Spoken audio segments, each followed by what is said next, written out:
All right. Welcome back to the Food Code. We are so excited. You guys have heard we've been waiting for this podcast interview for several months with Mr. Jordan Syatt, the owner of Syatt Fitness.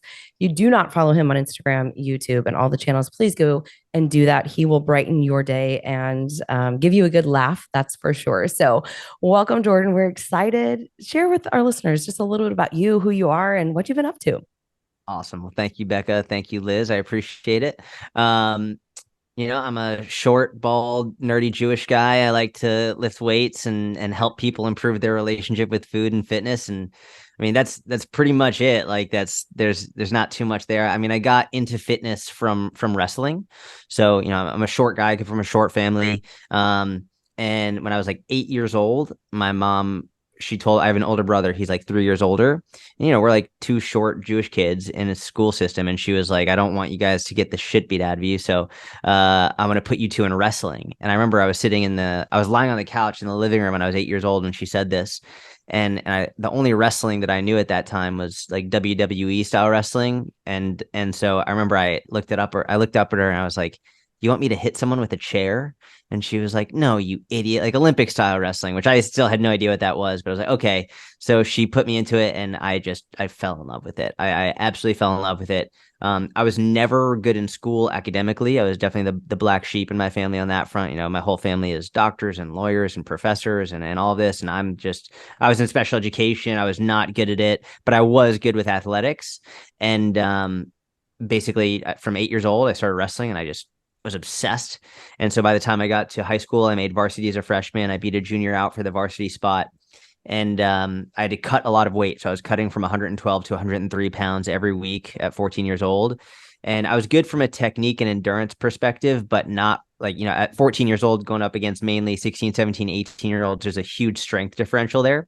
So I remember I had no idea how to get stronger. So I wrote to a couple towns over from me, a gym a couple towns over from me outside Boston, Massachusetts. And I just wrote him an email and I said, listen, I'll take the trash out. I'll clean the floors. I'll do whatever you need me to do. Just like, let me come and learn from you.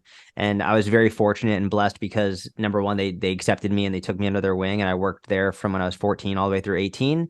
But equally important, they were very science-based. It was a very science-based facility. And they got me involved in understanding science-based strength training, science-based nutrition from 14 years old. So I didn't really have a lot of the time spent on bullshit, the time spent on like pseudoscience and fads and like the magazine. Like I didn't spend too much time on that. Most of my time from 14 on, I was just thrust into a very science-based strength and conditioning and nutrition world. And this is my only job. It's what I've been doing ever since I was 14. That's all I've ever done. That's awesome.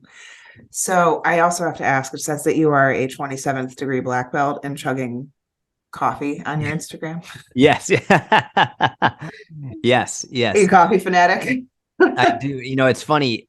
It's an old thing. Like I used to be upset. I used to own a coffee company. I started a coffee company years ago and then I ended up selling it and all of that. But I used to be a huge coffee guy. I still do have it every day, but I I ended up getting a little bit of high blood pressure a couple of years ago, and it was mainly like lifestyle and just like I was frankly like abusing Adderall in order to work very, very hard, and I was just staying up all night, and just my business was priority number one. So I was working, working, working, and I got a little bit out of shape, and my blood pressure went up. So one of the things I did to try and naturally bring that down was to reduce caffeine intake and reduce coffee. And now, thank God, my blood pressure is totally fine, and I started to incorporate it back again probably about 6 months ago, and it's great. But Yeah. yeah, I had to take a little break from it so I could give my arteries and everything a little break. Well, I mean, it just goes to show all the different inputs sometimes we don't think about that, Yeah. can accumulate. Liz and I are no stranger to working probably harder than maybe our bodies can, handle sometimes. So I know that a big part of your messaging, and obviously being as good as you were with wrestling, like that took effort, right? That took consistency. It took practice. It doesn't just happen. Like, yes, certain people can be gifted, but you got to work at it. And so a big part of your messaging that we love and I think can kind of just get lost in all the sexy stuff is the consistency, right? Like Mhm. it really just comes back to, are you doing like the few things that need to be there first before anything else? So how did you kind of develop that in terms of like your message, right? Like how did that kind of come to be? Was it just, so many people are doing the sexy stuff and they're missing the trees in the woods or the woods in the trees. How does that saying go? Missing the forest for the trees. There you go. Yeah. Yeah. But how did that come about? I mean, to be very honest, I think it just came from actually coaching people. I can always tell who actually coaches people versus who's not really a coach, often based on the content they make. And a lot of the people who I see making content that's just way over people's heads. And it's just like, so, I'm like, you're not really coaching people, or if you are coaching real people, then they're definitely not getting your fucking message. Or maybe you're coaching a very high level population. Like, I see this a lot with like high level physique coaches in the bodybuilding world and all of that. They'll break stuff down like super scientific. And I'm like, that's amazing. But if you're working with real world, everyday people, moms, dads, people have other jobs, they've got kids, they've got shit to take care of. Like, if they were that interested in the science, they would have went to school for it, and they probably wouldn't be hiring me as a coach. Like, they just want me to tell them what the fuck to do. That's it. They listen, I don't need to know about the fucking Krebs cycle and all of this. Just tell me what to do. That's it. And I've also found that a lot of the coaches who are going so far over people's heads, really deep into the weeds in the science, what they're really doing is they're trying to stroke their own ego, and they're trying to get other coaches to say, God, you're just so smart. Like, look at all this, look at all that, your content is just so smart. And it's a big like circle jerk where people are just trying to like, oh, tell me how smart I am, instead of being like, well, how helpful was this post? Like, could people actually use this post to get better, or were you just trying to get people to stroke your ego? And to be fair, like when I was making content, I started making content in 2011. July of 2011 is when I made my website. And if you go back and read my content from 2011, 2012, 2013, you'll see a very different author, a very different content creator, because I was trying to sound smart. But then as I actually started coaching people, I was like, saying this stuff doesn't help them. Like, me making an entire post about analyzing anterior pelvic tilt does literally nothing to help the people who actually need it. How about I just say, hey, here's a great stretching, strength training combination that you can do that I know will probably help fix the issue, but they don't need to know all of the details and all of the terminology just so that I can sound cool because like I read a Shirley Sarman book. Like, irrelevant. Just fucking give them the information and make it easy and understandable and enjoyable for them as well. Yeah.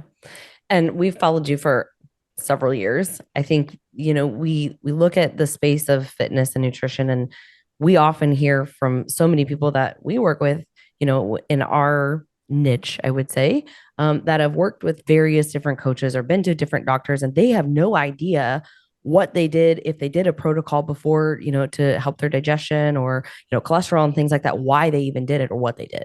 And it's like, well, we totally missed the mark then, because you also can't just go through 3 to 6 months with working with somebody if you can't sustain it. You got to be able to do this for the rest of your life. And so I love how you just keep it applicable to things that people can take action on and they can do today. And we try to do that. But I think, when we look at the space, it's pretty saturated, right? There are some people that do it really well, and you do it really well. Can you share a little bit? Just, I personally don't know this. I know that you worked with Gary Vaynerchuk for a very long time as his personal, fitness and nutrition coach. Was a lot of the content grooming and creation from him, like as you were working with him, or has this all just been your evolution? Because I mean, over the years, yeah, you have changed the messaging, but you've just done a fantastic job. So I started making content in July of 2011, and I've been making content every single day since then. I started coaching Gary on June 1st, 2016, and I did it for 3 days a week, or 3 years straight, 7 days a week, no vacations, no breaks, from June 1st, 2016 to June 1st, 2019. So wherever Gary was, I was. If he was in Hong Kong, I was in Hong Kong. If he was in London, I was in London. If he was in Ireland, I was in Ireland. If he was in LA, I was in LA. 3 years straight, 7 days a week, no fucking breaks. It was intense. And I learned a lot from Gary. What a lot of people don't realize is I wouldn't have gotten the job with Gary if it wasn't for my content. The only reason I got the job is because they found me through my content. Gary didn't change anything about my content. What he changed was how much I put into my content. And I'll give you an example. On December 26th, 2016, Gary challenged me, and this is all on my Instagram. You can all go back and see it. Scroll back, you'll find it. December 26, 2016, Gary challenged me to post 3 times a day, every day on Instagram. And at that point, I had like 5,000 followers, and I was posting like 3 or 4 times a week. And I remember being like, 3 times a day, like, you're out of your fucking mind. Like, there's no way. Like, people are gonna unfollow me. Da da da da. He's like, I'm like, what am I even gonna say? So on December 26th, 2000 or December 27th, 2016, I posted 2 times. I left the training session, and the first post was actually a picture of me. I took a selfie of myself in the Uber after training Gary, and I was like, Gary told me I have to post 3 times a day. Here's my first post. I don't know what the fuck to say. That was it. And it's still up. You can see it. But I only posted twice that day. So I went into Coach Gary the next morning, and we were in Florida because Gary had some meetings in Florida. So I went to the hotel. I was coaching him, and he asked, he said, did you post 3 times yesterday?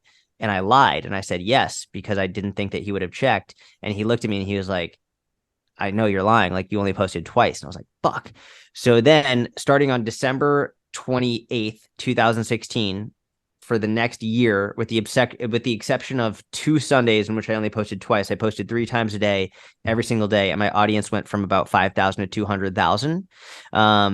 But from December until April 7th, my audience went from 5,000 to like 14,000, which was like good. It was like definitely increased, but for 3 times a day, every day, I was like, I was spending like 8 hours a day just on Instagram, never mind coaching people, coaching Gary, like all my one-on-one clients online, my inner circle, all of this stuff. So I was drained, and I was like, man, it's only like, it's not increased as much as I wanted to. Then on April 7th, 2017, I posted my first piece of content that went viral. And that's when things like really started to take off.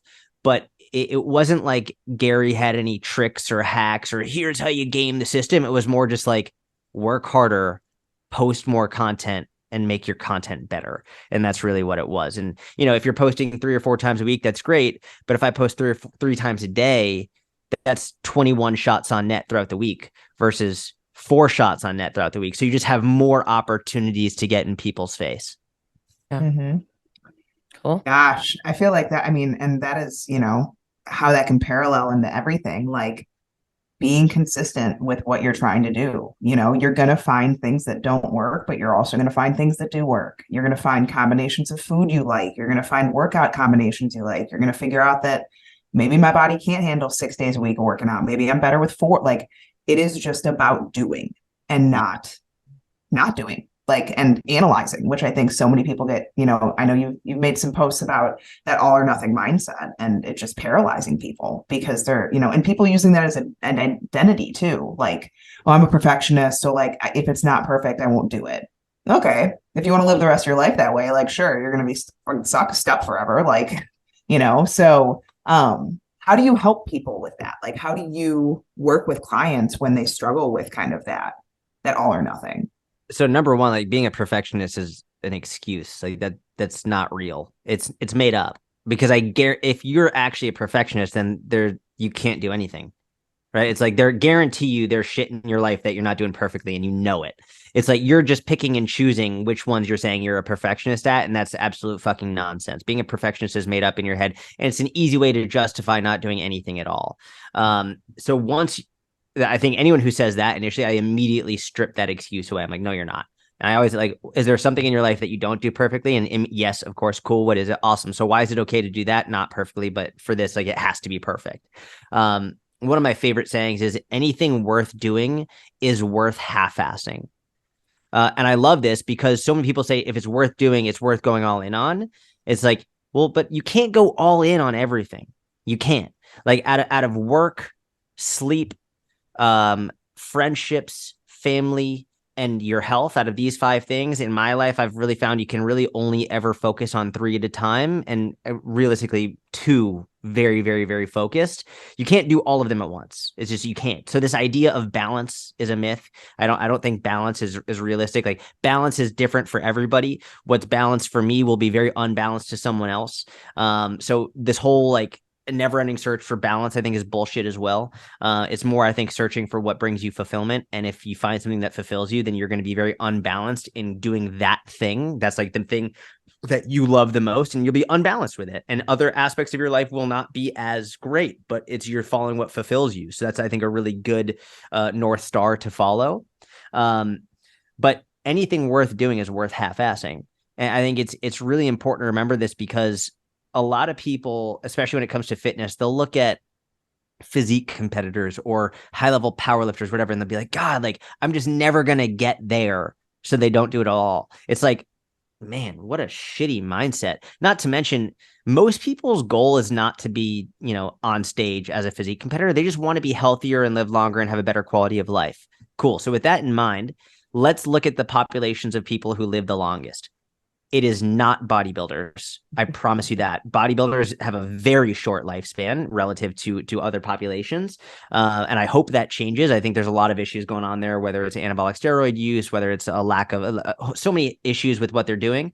But bodybuilders do not have the longest lifespan. The people who live the longest are people who, they're actually, they walk the most. That's like the number one common denominator among the people who live the longest is walking. And you can even look among different populations of like the longest living societies in the world. It's not even one definitive diet, right? Like the Okinawans in Japan have a very, very long lifespan, but also the Swedish have a very, very long lifespan. Completely different diets, like could like so different, but major common denominators is walking, getting outside, being active in a community.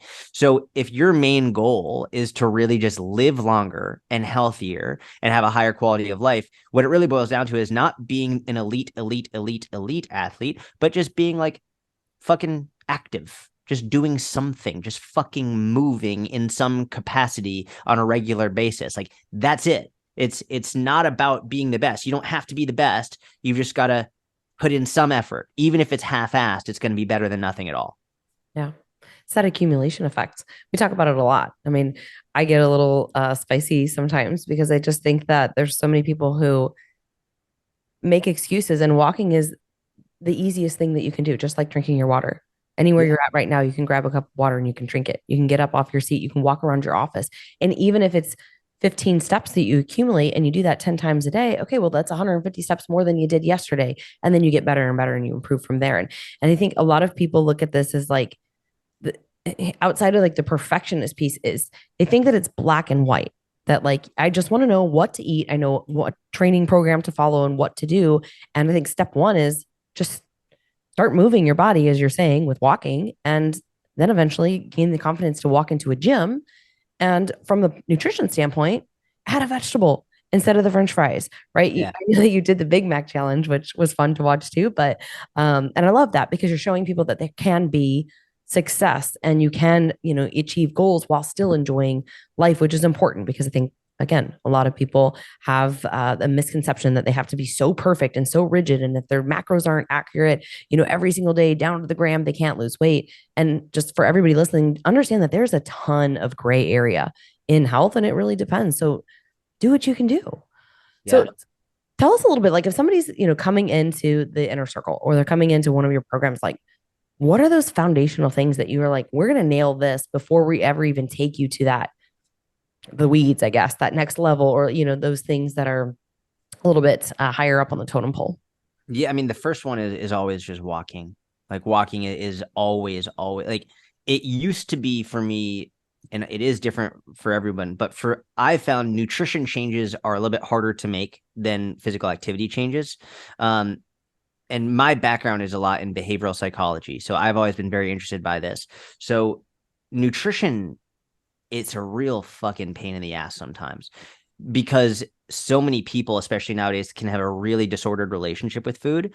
And it's one of those, it's not like alcohol. And I'm not saying it's easy to overcome alcoholism, but one of the things with alcohol or cigarettes, something like that, is you can just remove it from your life and you never need to consume it ever again.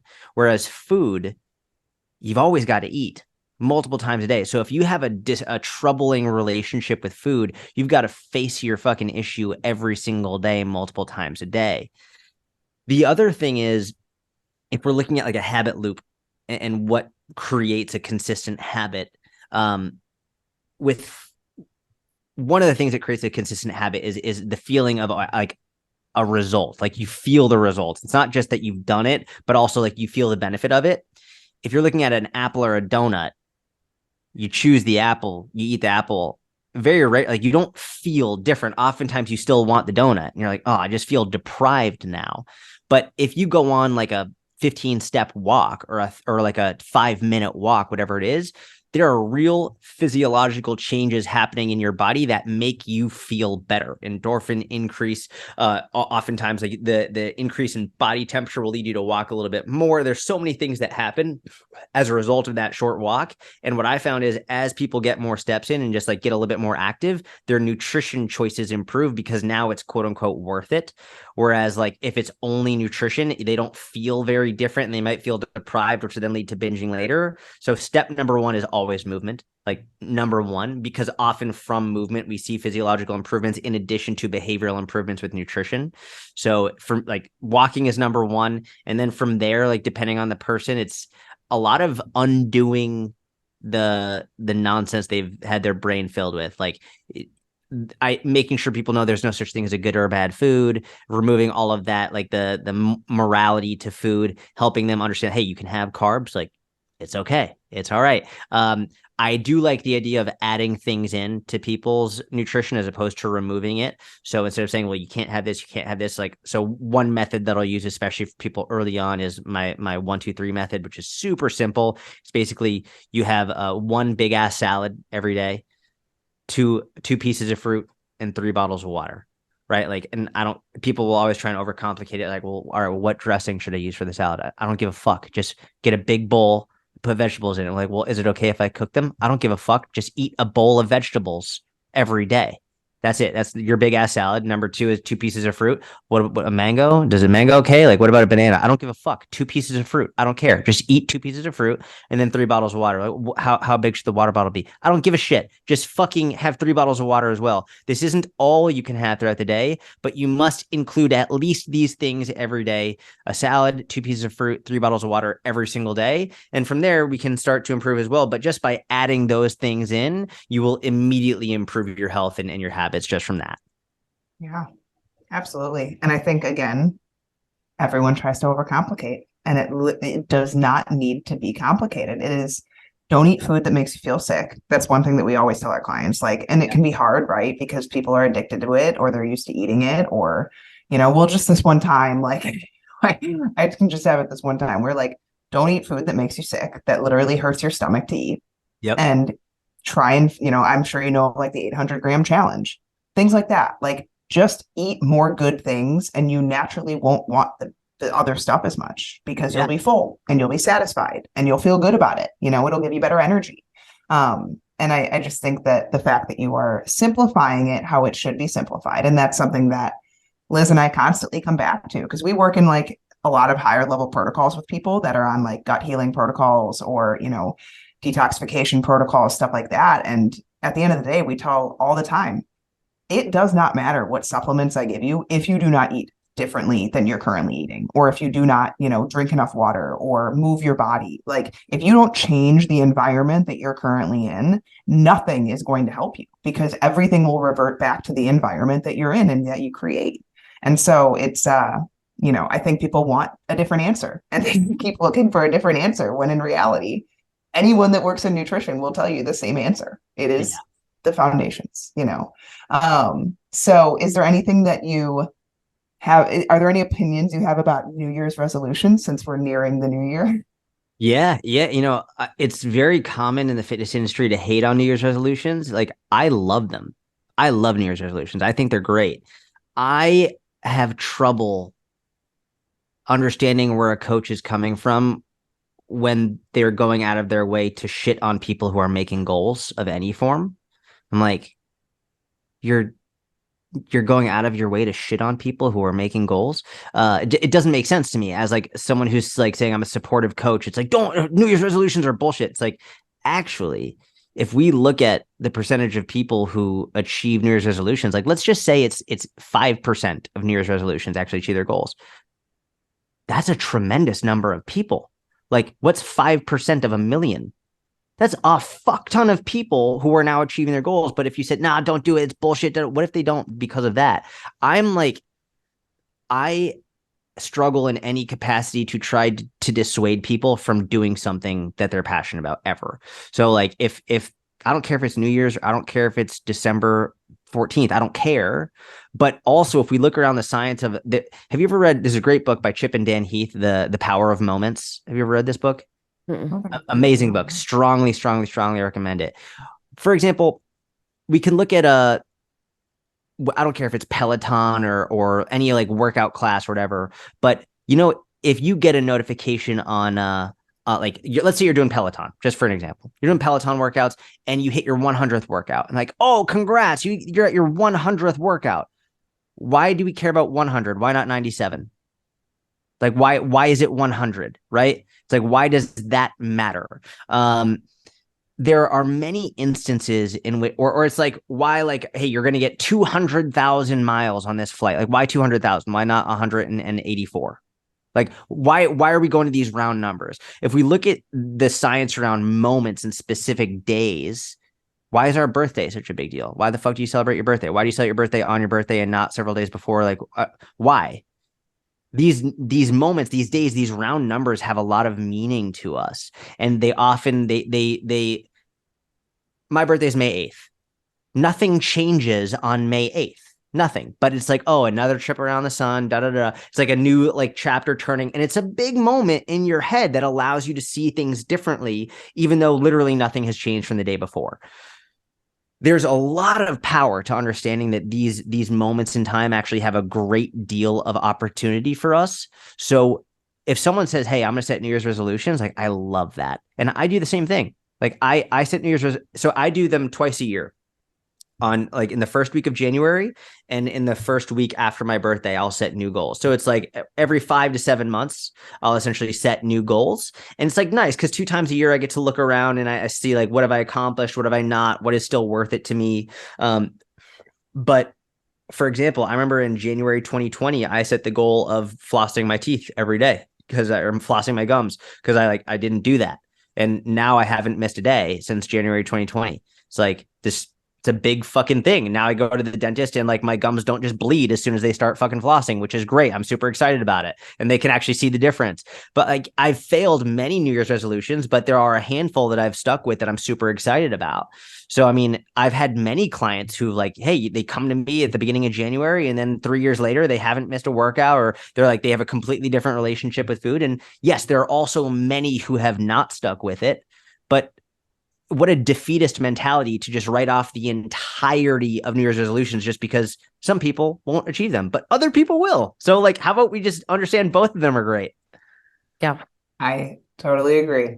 We are under the mindset too on like, you don't need to wait too. Like, what if you made a change today? Like I totally get the first, like you said, power of moments, like the first of the year, the first of a month. Like I've had many conversations with people that are like, well, in 3 days, it's the first of the month. So I'm like, okay. I mean, if that's what you think will work for you, that's sure. Like wait another 3 days, And so, it's I totally agree though. It's ruining people's excitement about something, and we're under, as long as it's something that's not going to harm your health and, put you in a poor place.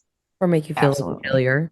Yeah. Right. That's a big thing that we've been trying to drive home is like, set controllable goals around actions that you want to be able to, you quantify them, right? But instead of saying, I want to lose 10 pounds in 30 days, say, hey, for the next 30 days, I want to do the 1-2-3 challenge and I want to show up to the gym 3 days a week at a minimum. And maybe I get more. And so then I feel even better and more empowered. But I think just we're trying to break people of like the scale and so much around, if I don't hit that 10-pound mark down, I'm at 9.6 ounces, right? Like then I'm a failure, because then we also see that's where I think a lot of people feel this level of defeat and they don't keep going with the things that will accumulate and lead them to that 10-pound place and beyond. So I agree. I think what you're describing, I think, is super important. And it's the difference between objective-based goals and action-based goals, which is super, super, super overlooked. A lot of people like they all they have is objective-based goals. I want to lose weight. What the fuck does that like? What like that's it? Like, okay, or like people are like, I want to read more. That does okay, great. Like, what the fuck does that mean? Like, like from an action perspective, you can have this objective. Cool. Ideally, I'd like it to be more specific. Like I would rather someone say I want to lose 10 pounds than just say I want to lose weight. But I think the best goals for people are actually more consistency based as opposed to outcome based. So rather than making the goal, I want to lose 10 pounds, cool. Like, cool. Your goal, the objective is I want to lose weight. What are your action based goals? Well, you know what? I'm going to strength train 3 times a week. I'm going to I'm going to do the 1-2-3 method every single day. I'm going to get X amount of protein, whatever it is. You could have all of your actions that are now your goals. And essentially what it boils down to is it looks like a to-do list every day. Did I go to the gym? Did I get my protein in? Did I get my fiber in? Did I get my whatever it is? It's like, cool. So you check these off every day. And then regardless of what the scale is saying, the consistency is the goal. So that's one of the things that I have developed in my app is I have this consistency calendar that tells you at the end of the month how consistent you've been. And I've always said, like, if you have 31 days in a month and you've been consistent for 24 to 26 of those days, then you're 80% consistent that month, which is great. Like 80%, that's the essentially 80-20, right? That's what we're shooting for. If you're 70% consistent, and you're not getting the results you'd like, well, 70% consistent is a C minus. Like, of course, you're not getting the same results as someone who's 90% consistent because that's an A minus. It's like, yeah, you're not going to get the same results as the A minus student if you're giving C minus results, C minus effort. So I like having a consistency calendar where every day it's like you figure out what consistency means to you. So for me, consistency generally is like, all right, did I hit my calories? Did I hit my protein? Did I hit my fiber? And did I get my steps in today? If I got all of those things in, I was consistent that day. If I did not get one of those things in, I was inconsistent that day. I did not do what I set out to do. So that is not a consistent day. So I look at the end of the month, how consistent was I? If I was 70% consistent, I need to do better the next month. If I was 90% consistent, I could be like, you know what? I was a little bit too strict this month. Maybe I want to run it back a little bit so I can have a little bit more fun this month. So you can always plug and play. But I try and stay between 80 to 85% consistent, regardless of what your goal is, because that's going to help you achieve your goal no matter what. Mm-hmm. Mm-hmm. And it gives you that motivation in terms of, hey, I didn't hit it today. Analyze why I didn't, what happened where, I didn't get to the gym or get the water in or whatever, so that you can do better tomorrow. Because we also, we want everybody to always be evolving. Like every day is a new day. Just because you didn't get all the check marks today, tomorrow's a new day. And then your game plan changes and you adjust with that. And so speaking of adjusting game plans, I want to ask a little bit about you have a 4-month-old little girl. How has life changed? Obviously, Becca and I are not immune to this. There's really no balance. We totally agree with you. I think you can, at least for me, I'm thinking like 2 things is probably what I could do really well out of those 5. But what does this look like for you? How have you adjusted?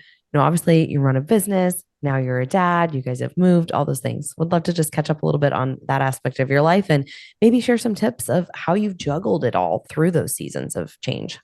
Yeah, I mean, well, first, I'm very blessed to be where I am in life, and like, thank God, my wife and daughter are both healthy. And I've wanted to be a dad my whole life. Like ever since I was a kid, I wanted to be a dad. So this is like one of the reasons I started my business online was because I want to be able to be there, like if she has a sporting event or theater or whatever she's doing, like I want to be able to be at my kids' events and not be like, oh, I'm at the office.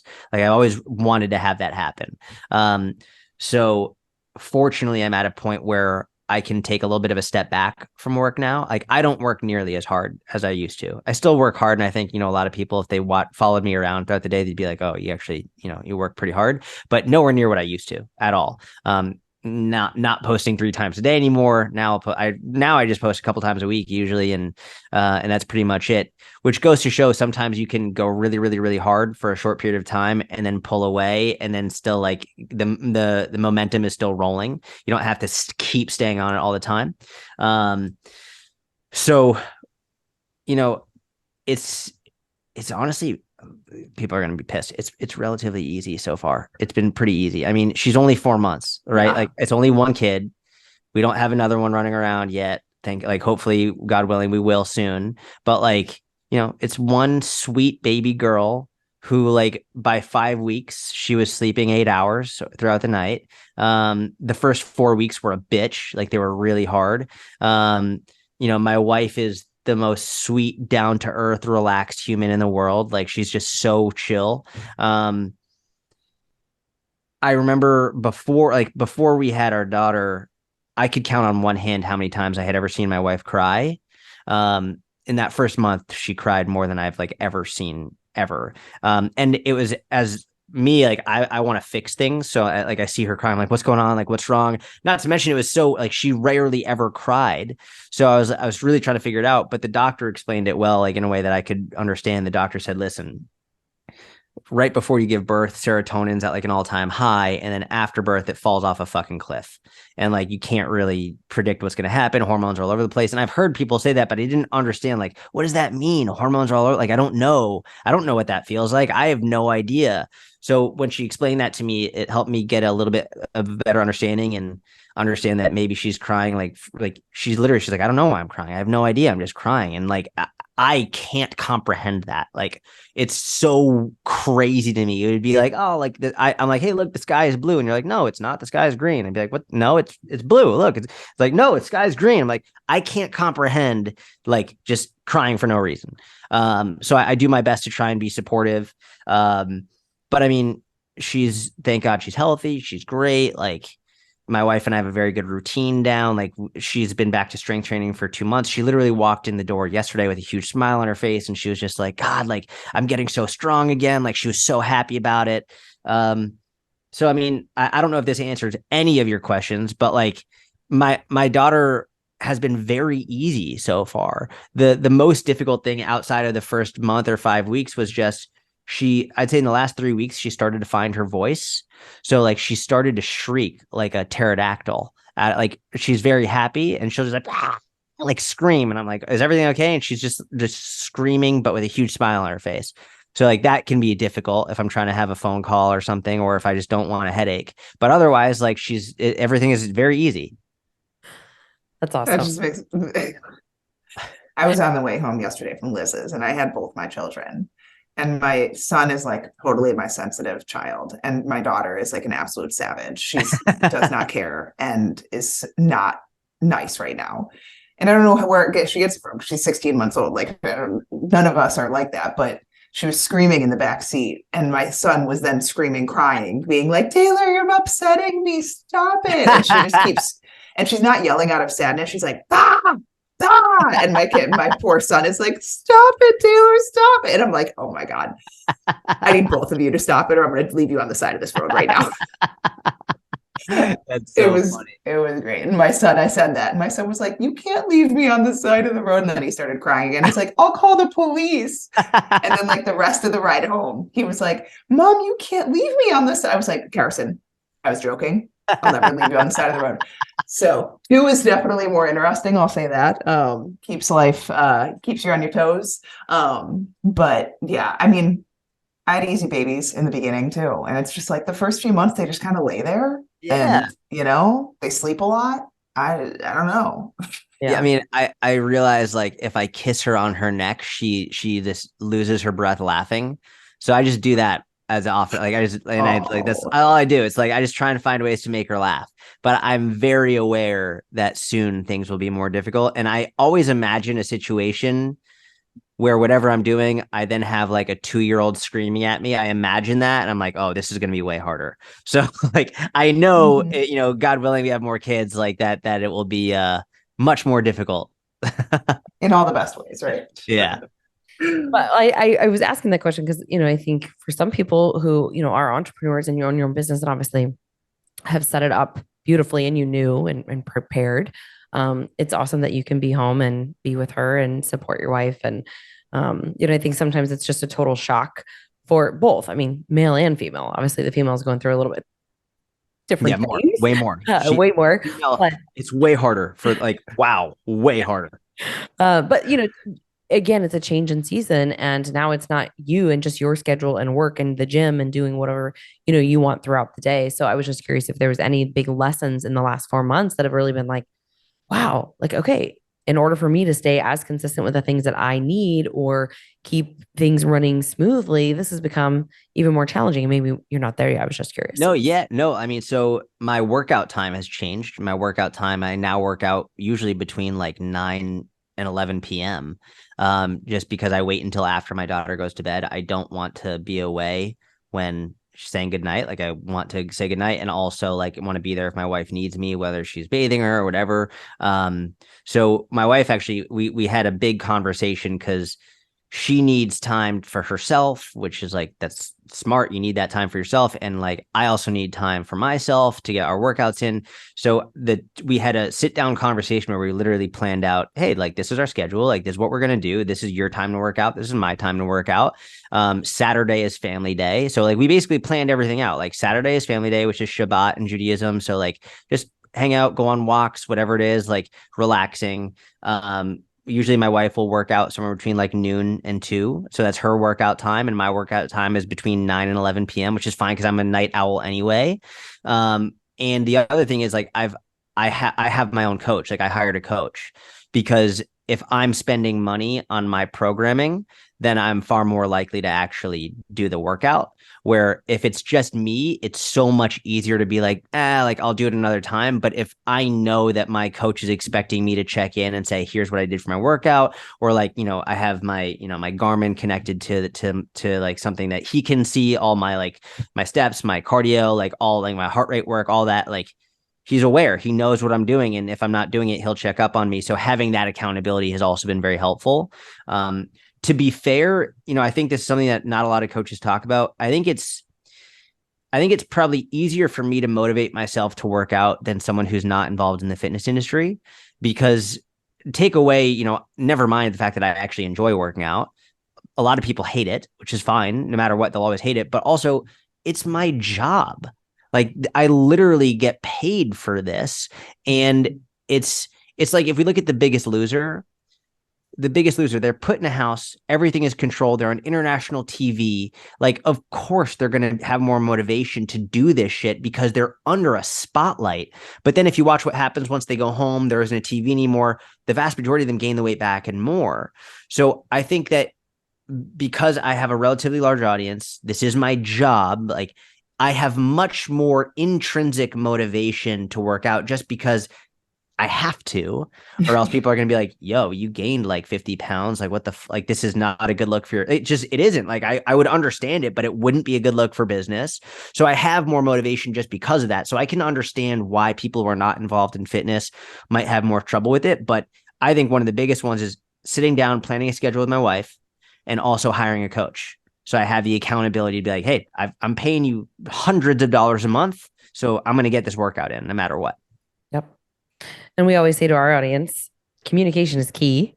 From that aspect, especially when kids are involved, and you got to be specific in asking for what you need. So I love that you guys talked about like, hey, I need my personal time. And here's the specific time of day and days of the week so that there's no frustration on, I thought we were going to do this, or I thought I was going to be able to go to this class. My husband and I, we did this a while ago. Now he's up at 4:30 so that I can go to the gym after he goes from 4:30 to 5:30 at 6 a.m. because after that, there's really no other time. And then man, the power of accountability to have a coach. All great coaches have coaches, and not in every single season, but Becca and I both have our own mentors and coaches. And I just think it's so important. I was listening to a podcast this morning that was talking about like millionaires, right? And CEOs of companies that are huge, how they all have, I forgot what the stat was. I want to say it was like 32 mentors and coaches before they hit their $1 million. And I was like, that's a good nugget because you learn so much from people, just not even the accountability, but also this guy's going to spot a gap and challenge me to improve and close that gap. So I love that. Practicing what you preach. True. I've had, business coaches, fitness coaches, like everything. The vast majority of whom I didn't like. There were only a few of them that I was like, I really resonated with. And I think that's also an important thing to understand. It's like, I'm not seeing a therapist right now. I have seen therapists in the past. And for me, I probably went through like 3 or 4 therapists before I found a therapist that I really liked. And I was like, okay, this is a good fit. Same thing with dating. Like you don't just probably not going to marry the first person you date. I'm sure some people do, and that's fine. But like usually you date, you figure out, okay, is this a good fit? Is this not a good fit? Da, da, da, da, da. Like the first 4 business coaches I hired were dog shit. Like they were awful, just absolutely terrible. They did not resonate with me. I learned a lot still. I learned what I didn't want to do, but it took at least 4 coaches to find the coach I was like, that hit homes with me and my soul and my heart. Like, this is the one that I'm for. And a lot of fitness stuff as well. Like, I think with fitness, I try and hire a new fitness coach every year just because I learn every time I hire a new coach. So usually by the time I hire the coach, I've followed them for a number of years, or I've developed a relationship with them and I respect them already. So it's been a little bit easier with hiring fitness coaches. But I think a lot of people, they want the best program, they want the best this, they want the best that, and if they hire one and it's not a good fit, they're like, all right, well, I'm just not going to do it again. Or they're hesitant to hire someone. It's like, listen, there's no such thing as the best. And even if you don't like the person you're with, you're going to learn something, and you can always go on and hire someone else and learn something else. So I think hiring a coach is probably one of the best things that you can do if you have the opportunity, if you have the extra cash. Like, and I've worked with people who have hired me. I'll never forget. I had a client, his name was Joe. He was a single father. He was working 2 jobs, and in order to do coaching with me, he's like, yeah, I'm going to get a nighttime job as a janitor at a school. And I was like, like, I don't feel comfortable doing that. Like, maybe you should. He was like, no, like, this is really important to me. And he did it. He did that for over a year. And like, now he's actually a coach. He got so passionate about it that he has a business coaching people, but it's like, sometimes if you really want to make it happen, like, you're going to do whatever the fuck it takes to make it happen. And I found those are the people who are the most consistent, when they're just like, they're ruthlessly like passionate about learning and trying to improve their life. Yep. Yeah. Liz and I always talk about like how much we've invested in our education and our coaches and our mentors and stuff like that. Sure, a lot of them I've not liked, but I have learned from all of them, and not once have I regretted an investment I've made in myself. And that's one of the hardest things, is like, we talk about this all the time. People see the cost, not the investment, right? Like, people see, oh my God, $2,000, like, for whatever, whatever. I'm like, yeah, but you turn around and go spend a week in Hawaii, binge drinking and eating your life away. And then you turn around and say, I'm not going to take 6 months or 4 months or whatever it is, like, to better my life for that same amount. Then quadruple that in Hawaii for a week. Like, I've never been to Hawaii, so I've been watching The White Lotus. Can you get a flight for 2,000 to Hawaii? No, we understand the analogy, but it is so true. It's like, if I'm getting something instant in return, then they're like, oh, okay, cool. Like, think about a TV, right? Guys will buy thousands of dollars, TV's worth, because it's instant. You get that, but the investment, in coaching to better yourself, it's life-changing. If you do find that right fit, and like you said, you always learn something from every situation, every lesson in life, right? People do those like failures. You have a lesson to take away. Like, this is not what I want to do, or whatever it is. So, even like failed relationships, you dated someone that was an asshole. It's like, usually you don't regret it because you learned about yourself and like what type of person you're willing to be with and you're not willing to be with. Like, everything that you go through, like, makes you better and makes you who you are today. It's like, it's always a learning process. Such a good point. I feel like that's such a good point to end on too. And we have one question that we like to ask our interviewers. If you could shout one thing from the mountaintop for people to hear, what would it be? What would be your message to the world? I would say fucking relax. I think people are take things so seriously nowadays, and everyone is just so uptight and offended by everything and looking for fucking trouble, and like, I don't know, just relax. Like, I don't know, fucking chill out. I'd probably stop watching the news and just like hang out with your friends and family, and stop being an uptight, obnoxious individual, and just relax. And relax on nutrition too, right? Like, don't with everything. With everything, like, just take action. Put your phone down. Go do something. Learn something. Read a book. Yeah. Salad. Have a glass of wine. Fucking chill out in the sun. Get some steps. Hang out with people. Like, God, as everyone's trying to figure out, like, trying to biohack their way to a longer life. It's like, you're stressing yourself so fucking much, you're gonna die from a heart attack because you're so stressed about this shit. Just relax. Like, calm down. Stop going through comment sections on social media. Stop looking at politics and shit, because like, there's nothing you can do that's going to change it, and you're just being fed propaganda anyway. Just fucking relax. I love that. I couldn't have said it better.